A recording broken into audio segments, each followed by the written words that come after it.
Dieu entend la prière.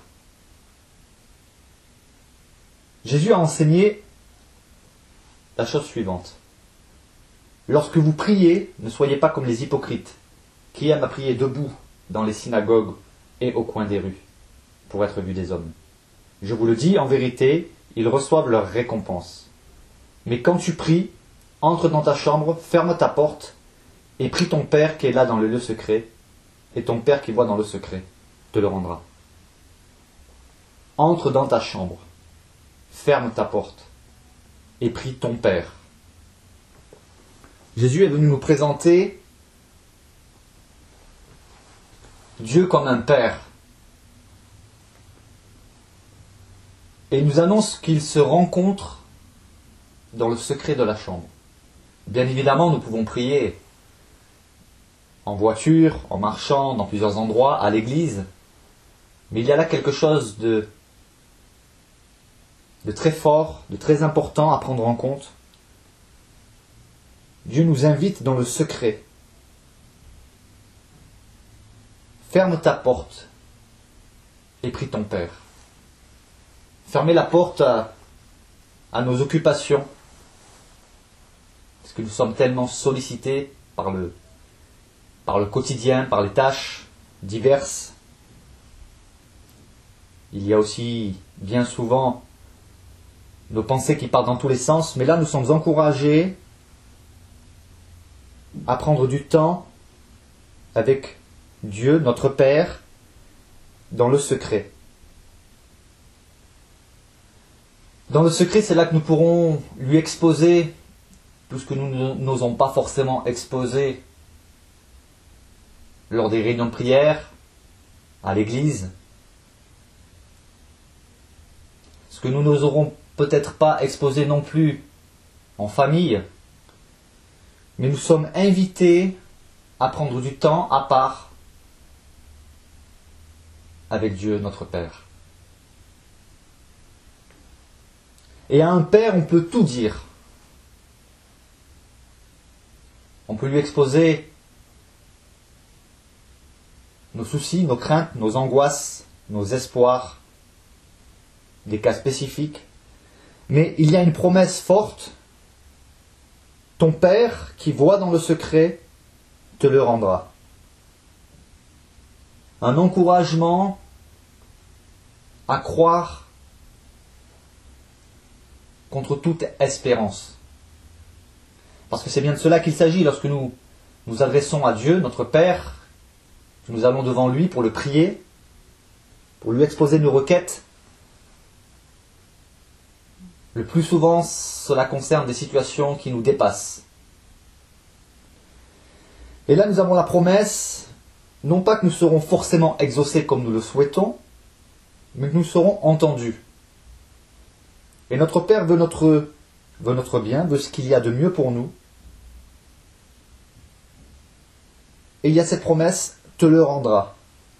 Que ce soit en exaucant nos prières, ou en ne les exauçant pas, nous avons la certitude qu'il nous entend, et sachant qu'il veut notre bien, qu'il veut ce qu'il y a de mieux pour nous, nous serons récompensés, d'une manière ou d'une autre.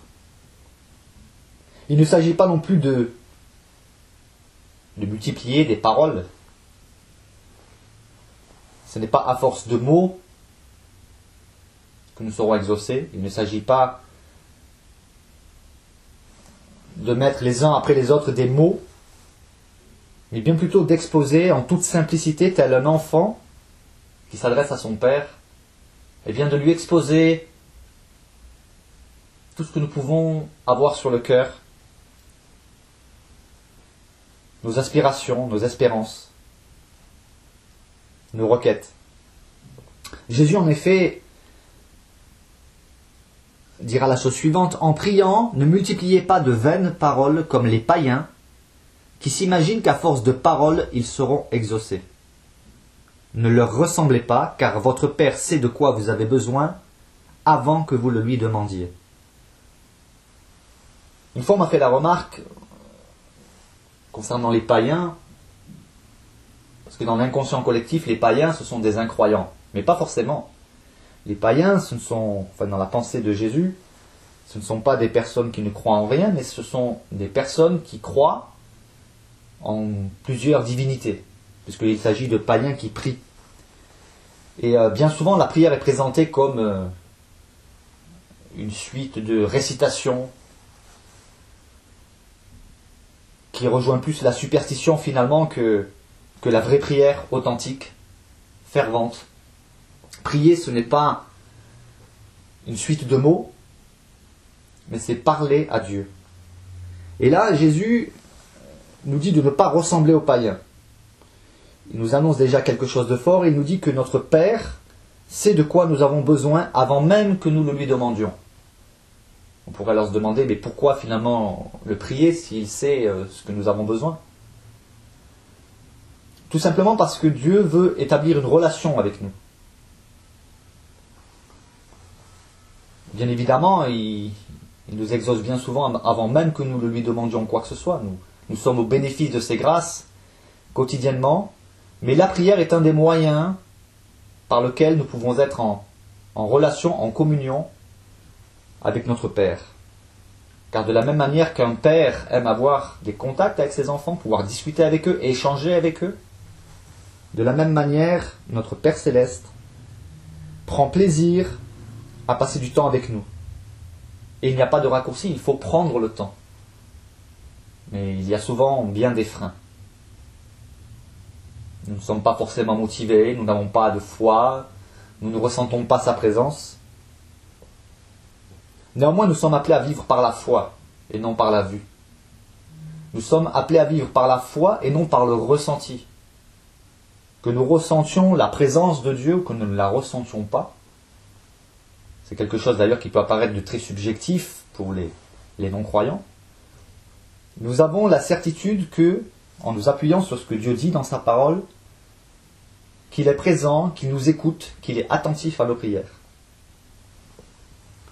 Jésus nous a donné d'ailleurs un exemple d'une prière. D'ailleurs, cette prière a été mal comprise.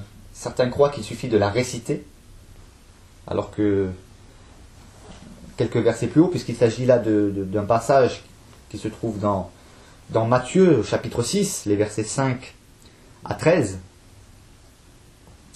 Dans le contexte, on voit bien que juste avant, il dit « Ne multipliez pas de vaines paroles ». Il ne s'agit donc pas de réciter une prière, mais il nous a tout de même donné un exemple d'une prière qui englobe plusieurs principes. Nous pouvons lire en effet ce que Jésus a dit. « Voici donc comment vous devez prier.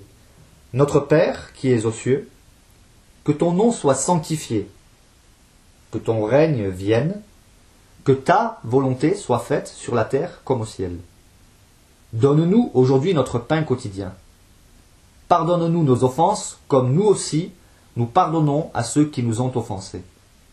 Ne nous induis pas en tentation, mais délivre-nous du malin. Car c'est à toi qu'appartiennent dans tous les siècles le règne, la puissance et la gloire. Amen. » Dans cette prière, qui est un exemple, et non une récitation, il y a plusieurs points. Alors bien évidemment, nous pouvons prier le Notre Père. Je le prie moi-même. Mais j'y mets mon cœur, j'associe mon cœur à ces paroles, et je ne me contente pas de le réciter. Notre Père. Dans bien des religions, on s'adresse à Dieu, on s'adresse à Allah, à quelqu'un de lointain. On s'adresse à diverses divinités. Et ce qu'il y a de nouveau dans ce que Jésus est venu nous révéler, il va nous présenter le Créateur, le Tout-Puissant, comme notre Père. Il y a donc là une approche totalement différente de ce qu'on peut entendre habituellement dans les diverses religions. Notre Père. Cela nous parle aussi d'une intimité, d'une relation de père à fils, de père à fille. Que ton nom soit sanctifié. Le nom de Dieu doit être mis à part. Que ton nom soit sanctifié. Mis à part, c'est ce que signifie le mot sanctifié. Ailleurs, il nous est dit, tu ne prononceras pas le nom de l'Éternel, ton Dieu, en vain.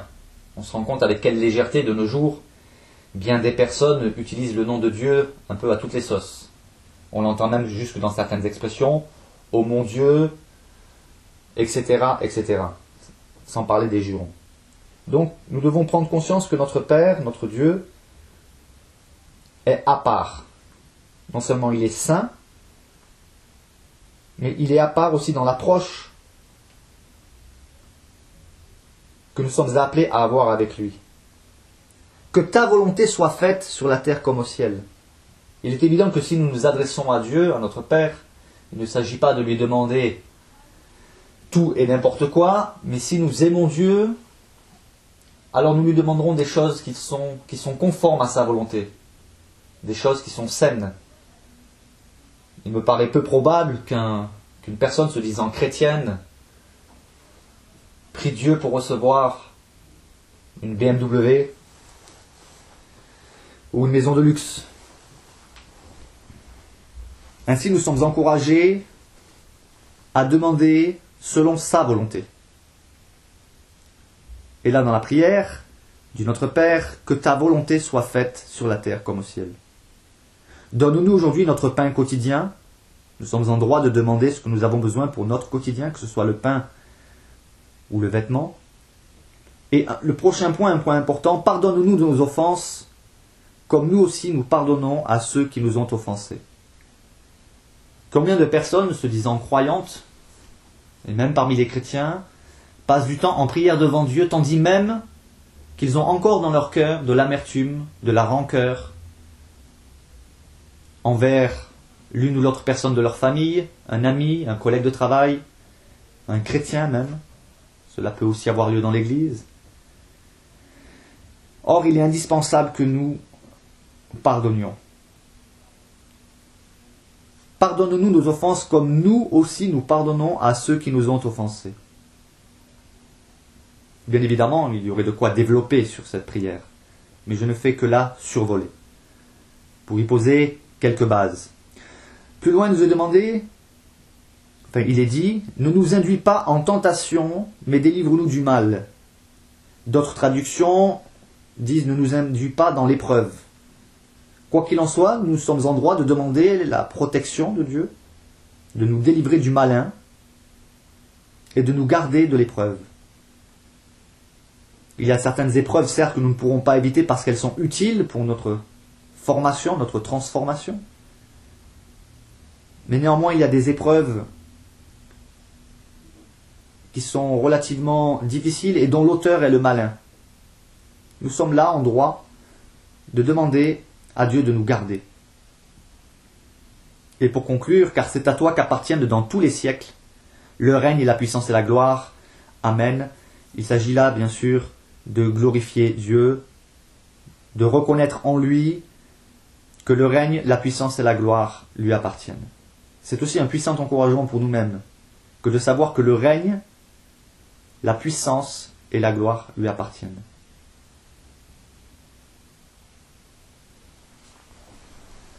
Pour aller plus loin, nous sommes aussi encouragés à demander.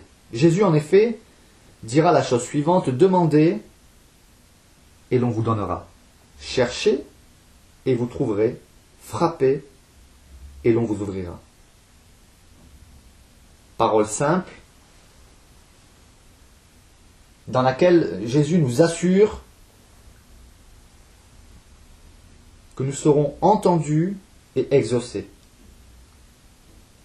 Encore une fois, je précise qu'il ne s'agit pas de demander n'importe quoi. Mais ailleurs, il est dit, si nous demandons quelque chose selon sa volonté, dans l'épître de Jean, dans une des épîtres de Jean, nous savons qu'il nous écoute, et s'il nous écoute, nous avons la chose que nous lui avons demandée. Pour que nous soyons encore encouragés à prier, puisque là est le thème de ce message, nous pouvons voir dans le livre de Jacques, au chapitre 5, versets 17 à 18, la prière fervente du juste a une grande efficace. Élie était un homme de la même nature que nous. Il pria avec instance pour qu'il ne plût point, et il ne tomba point de pluie sur la terre pendant 3 ans et 6 mois. Puis il pria de nouveau, et le ciel donna de la pluie, et la terre produisit son fruit. La prière fervente du juste a une grande efficace. Non pas que la prière par elle-même est un pouvoir quelconque, mais ce qui fait l'efficacité de la prière, ce qui fait la force de la prière, c'est de savoir que c'est Dieu qui est derrière. Néanmoins, Dieu manifestera sa puissance si nous prenons du temps avec lui, si nous le prions avec ferveur. Et ce qui est aussi très encourageant, c'est qu'il est dit que Élie était un homme de la même nature que nous. Bien souvent, dans notre inconscient, nous pensons que les personnes qui sont le plus exaucées font partie d'une élite. Alors bien évidemment, il y a des principes. Nous devons, dans la mesure du possible, faire tout ce qui est en notre pouvoir pour obéir à Dieu, pour marcher dans ses voies. Il faut que nous ayons, bien sûr, le désir de lui obéir. Mais nous ne pouvons pas être parfaits et nous ne serons jamais exaucés sur la base de nos mérites personnels. Notre nature est là, avec nos limites, nos faiblesses, nos manquements. Et il nous est dit que Élie était un homme de la même nature que nous. Il pria avec instance, insistance. Cela nous ramène à cette parabole que Jésus a donnée, dans le but de montrer qu'il faut toujours prier et ne point se relâcher. Nous trouvons ce texte dans Luc 18, les versets 1 à 8, où il est dit que Jésus leur adressa une parabole. Jésus parlait souvent en parabole. Mais là, le cœur de cette parabole nous est donné dès le début, dès le premier verset. Jésus leur adressa une parabole pour montrer qu'il faut toujours prier et ne point se relâcher. Toujours prier et ne point se relâcher. Combien il est difficile, l'ayant expérimenté moi-même, de ne point se relâcher. Nous pouvons bien évidemment, dans un élan de foi, étant motivés, passer du temps dans la prière, et nous serons même heureux, réjouis d'avoir pu passer ce temps dans la prière. Mais voici que les jours, les semaines, les mois passent, et l'exaucement n'est pas au rendez-vous. Avons-nous perdu notre temps, finalement? Alors, devant cette difficulté qui touche un grand nombre de chrétiens, la difficulté de se trouver face au non-exaucement. Mais dans ce texte, il est parlé de toujours prier et ne point se relâcher. Et Jésus va donner un exemple pour nous encourager. Et il va prendre un exemple dans lequel il est question d'un juge qui est à l'opposé de ce que Dieu est, à l'opposé de la nature de Dieu. Lisons. Jésus dit, « Il y avait dans une ville un juge qui ne craignait point Dieu, et qui n'avait d'égard pour personne. Il y avait aussi dans cette ville une veuve qui venait lui dire, « Fais-moi justice de ma partie adverse. » Pendant longtemps, il refusa. Je répète, pendant longtemps, il refusa. Mais ensuite il dit en lui-même, quoique je ne craigne point Dieu et que je n'ai d'égard pour personne, néanmoins, parce que cette veuve m'importune, je lui ferai justice, afin qu'elle ne vienne pas sans cesse me rompre la tête. Le Seigneur ajouta, entendez ce que dit le juge inique. Et Dieu, ne fera-t-il pas justice à ses élus qui crient à lui jour et nuit? Et tardera-t-il à leur égard? Je vous le dis, il leur fera rapidement justice. Mais quand le Fils de l'homme viendra, trouvera-t-il la foi sur la terre? Pendant longtemps, il refusa. Il s'agissait là, bien évidemment, d'un juge qui était censé rendre la justice, une pauvre veuve qui avait des soucis, qui demandait justice de sa partie adverse. Il ne nous est pas donné le détail de cette affaire. Néanmoins, ce qui en ressort, c'est que ce juge, qui est totalement injuste, puisque c'est ce que signifie le mot inique, ça veut dire injuste, devant l'insistance de cette veuve, elle ne s'est pas relâchée, elle ne s'est pas lassée, il a fini par lui accorder ce qu'elle demandait, à savoir lui rendre justice. Et là, Jésus veut nous enseigner veut montrer vraiment un effet, un effet dans le but de toucher notre cœur, dans le but que nous puissions réaliser vraiment la différence qu'il y a entre ce juge injuste et Dieu notre Père qui est parfaitement juste. Il veut nous dire que si ce juge injuste a pu répondre favorablement à la demande de cette veuve sur la base de sa persévérance, à combien plus forte raison, notre Dieu, notre Père, même si cela prend des années, saura nous répondre en temps voulu et nous accorder ce qui est juste, nous accorder ce dont nous avons réellement besoin. Un autre encouragement avec un autre exemple, et qui va nous parler d'une autre condition préalable à l'exaucement, il s'agit de demander à Dieu la sagesse. En effet, Jacques, au chapitre 1, versets 5 à 8, c'est un exemple parmi tant d'autres, mais il est dit, si quelqu'un d'entre vous manque de sagesse, qu'il la demande à Dieu, qui donne à tous, simplement et sans reproche, et elle lui sera donnée. Voilà un exemple d'un sujet de prière que d'ailleurs nous pourrions tous mettre dans notre liste de prières, demander la sagesse à Dieu. Je ne m'étendrai pas là-dessus parce qu'il y aurait là de quoi faire tout un message. Mais juste une petite parenthèse pour dire que ce n'est pas un luxe au jour d'aujourd'hui que de demander à Dieu de nous donner de la sagesse. Bref, quoi qu'il en soit, revenons au sens de ce texte, ce qu'il veut nous dire. Si quelqu'un d'entre vous manque de sagesse, qu'il la demande à Dieu. Et il nous est dit là que Dieu donne à tous simplement et sans reproche. Et elle lui sera donnée. Dieu donne simplement et sans reproche. Combien souvent nous nous compliquons la vie. Mais Seigneur, est-ce que vraiment tu veux... Si ce que tu demandes est légitime, si ce que tu demandes ne va pas à l'encontre des principes chrétiens, si ce que tu demandes c'est quelque chose dont tu as besoin, Dieu donne simplement et sans reproche. Mais au verset suivant, voici qu'il y a une condition, mais qu'il la demande avec foi, sans douter.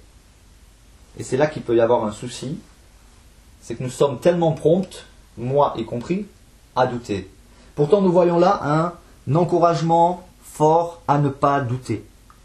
Mais qu'il la demande avec foi sans douter, car celui qui doute est semblable au flot de la mer, agité par le vent et poussé de côté et d'autre. Qu'un tel homme ne s'imagine pas qu'il recevra quelque chose du Seigneur, c'est un homme irrésolu, inconstant dans toutes ses voies. Parole dure qui semble dresser un tableau noir, si comme moi vous constatez que votre foi est souvent chancelante. Car celui qui doute est semblable au flot de la mer. Cela a souvent été mon cas, et c'est encore souvent mon cas, je dois le confesser. Mais néanmoins, il y a un remède. Il s'agit d'être intelligent, mais de cette intelligence qui vient de Dieu. Que faire lorsque finalement nous réalisons que, nous avons une foi, mais qui n'est pas aussi complète, qui n'est pas aussi forte que ce que ce verset nous dit. Finalement, peut-être comme moi, vous réalisez que votre foi est chancelante et qu'il vous arrive le plus souvent de douter. Alors j'ai trouvé un encouragement dans une prière qui a été faite à Jésus où il lui a été dit « Je crois, viens au secours de mon incrédulité. » Je crois, viens au secours de mon incrédulité. Dire cela à Dieu, c'est lui dire « Je crois, mais ma foi est tellement faible, tellement petite. » Alors bien évidemment, nous sommes encouragés à avoir une foi forte, ferme. Mais comme la Bible se lit dans son ensemble, heureusement que nous avons des exemples où Jésus a exaucé même des personnes qui n'avaient pas spécialement la foi, et même plus loin, des personnes qui n'avaient rien demandé. Si on prend l'histoire de la veuve de Naïn, cette femme, c'était le jour de l'enterrement de son fils, elle n'a rien demandé à personne. Jésus passait par là, il s'est approché d'elle, ému de compassion, il a ressuscité son fils. Cette femme n'avait, enfin le texte ne nous dit pas si elle avait la foi ou quoi que ce soit, néanmoins elle n'a rien demandé. Et ailleurs, justement, cet homme qui va dire à Jésus, je crois, viens au secours de mon incrédulité. Il y a de l'espoir même si notre foi est chancelante. Néanmoins, la volonté de Dieu, c'est que nous ayons une foi ferme. Et pour terminer, pour conclure, puisqu'en fait il y aurait énormément à dire sur le sujet de la prière, mais j'aimerais aujourd'hui que nous soyons ensemble encouragés à prier avec foi, avec persévérance, avec confiance. Il y a 2 promesses de la part de Dieu. Une que l'on trouve dans les psaumes, le psaume 50 au verset 15, où il est dit « Invoque-moi au jour de la détresse, je te délivrerai et tu me glorifieras. » Et un second verset dans Jérémie 33 verset 3, « Invoque-moi et je te répondrai. Je t'annoncerai de grandes choses, des choses cachées que tu ne connais pas. » Nombreux sont les passages dans la Bible qui nous encouragent à chercher la face de Dieu, qui nous encouragent à prier, qui nous encouragent à rechercher la volonté de Dieu, qui nous encouragent à passer du temps dans sa présence. Alors prenons la décision, non pas d'avoir une pratique religieuse dans la prière, mais de chercher la face de Dieu, de prendre le temps de fermer la porte derrière soi et de se mettre là devant Dieu, même si nous n'avons pas grand-chose à dire, même si nous ne nous sentons pas spécialement inspirés pour le prier, pour lui parler, même si nous ne ressentons pas sa présence. Mais prenons le temps de nous mettre devant Dieu, même en silence, et de lui dire « Père, voici, je te consacre du temps, je me mets devant toi. Je ne sais pas quoi te dire ni comment te le dire, mais tu connais les profondeurs de mon cœur. Je m'en remets à toi, Père, afin que tu m'inspires, que tu m'encourages, que tu parles à mon cœur. » Prenons le temps de fermer la porte derrière nous. Pendant de nombreuses années, j'avais une vie de prière qui était très instable, chancelante, qui se limitait à 5 minutes le matin ou 5 minutes le soir. Mais c'est par diverses difficultés. Hélas, nous sommes des humains, c'est ainsi que nous fonctionnons. Bien souvent, il faut que nous passions par de terribles difficultés pour que nous en arrivions à nous mettre à genoux devant Dieu en lui disant « Je n'en peux plus, viens à mon secours. » Mais pour ceux qui l'ont fait, comme je l'ai fait moi-même, j'aimerais vous dire, vous encourager, vous expérimenterez que Dieu vous entend, que Dieu exauce, que Dieu sait vous encourager. Vous êtes peut-être dans un état dépressif. Je l'ai connu moi-même. Venir devant Dieu alors même que mon cœur était rempli d'angoisse, le suppliant en lui disant « Père, tu es le meilleur des psychologues, tu es le meilleur des psychiatres. Tu vois que mes pensées partent dans tous les sens. Je te supplie vraiment de prendre en charge le domaine de mes pensées. » Et j'ai pu expérimenter que Dieu a répondu. Ce qui est fort, ce qui est encourageant, c'est de savoir qu'à Dieu, nous pouvons tout dire. Alors, peu importe votre problème, peu importe votre difficulté, lorsqu'il n'y a plus d'espoir, lorsqu'il n'y a plus de solution, nous pouvons venir devant Dieu dans la simplicité et crier à lui, l'invoquer. Et lorsque vous aurez expérimenté que Dieu exauce, lorsque Dieu vous aura relevé, lorsqu'il vous aura encouragé, alors dans la prière, il ne s'agira plus seulement de demander, mais vous découvrirez aussi ce qu'on appelle les actions de grâce, c'est-à-dire rendre grâce à Dieu, le remercier de vous avoir exaucé. Et si vous voulez être encouragé encore davantage dans la prière, je vous encourage à lire les psaumes qui contiennent une quantité non négligeable de prières dans lesquelles vous pourrez vous retrouver. Ne serait-ce que le psaume 13, « Jusqu'à quand, Éternel, m'oublieras-tu sans cesse? Jusqu'à quand me cacheras-tu ta face? Jusqu'à quand aurai-je des soucis dans mon âme et chaque jour des chagrins dans mon cœur ?» Voici un exemple de prière que vous trouvez dans les psaumes, ou le psaume 143, « Incline ton oreille vers moi, écoute ma prière. » Le psaume 62, « Je crie le jour et tu ne m'entends pas. » Et il y aura aussi des actions de louange, des actions de grâce. Alors puissiez-vous aujourd'hui prendre la décision de dire « Père, je vais venir dans ta présence. » Et si vous n'êtes pas chrétien, si vous ne connaissez pas le Dieu de la Bible, si vous croyez même en d'autres religions, prenez le temps de venir devant Dieu, dire « Oh Dieu, révèle-toi à moi, montre-moi la vérité, montre-moi le chemin que je dois suivre, et il vous exaucera. » Et je termine en rappelant ce verset. « Invoque-moi, et je te répondrai. Je t'annoncerai de grandes choses, des choses cachées que tu ne connais pas. » Jérémie 33, verset 3. Que Dieu vous bénisse. Rendons gloire à Dieu notre Père, bénissons notre Rédempteur, et que l'Esprit Saint nous libère de la tristesse et de la peur. Que la joie de Dieu nous habite, que la paix de notre Seigneur ici-bas jamais ne nous quitte, mais qu'elle éclaire notre cœur. Rendons gloire à Dieu notre Père, bénissons notre Rédempteur, et que l'Esprit Saint nous libère de la tristesse et de la peur. Que la joie de Dieu nous habite, que la paix de notre Seigneur ici-bas jamais ne nous quitte, mais qu'elle éclaire notre cœur.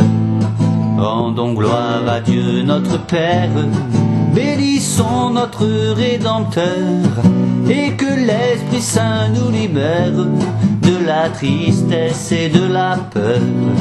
Que la joie de Dieu nous habite, que la paix de notre Seigneur ici-bas jamais ne nous quitte, mais qu'elle éclaire notre cœur, mais qu'elle éclaire notre cœur.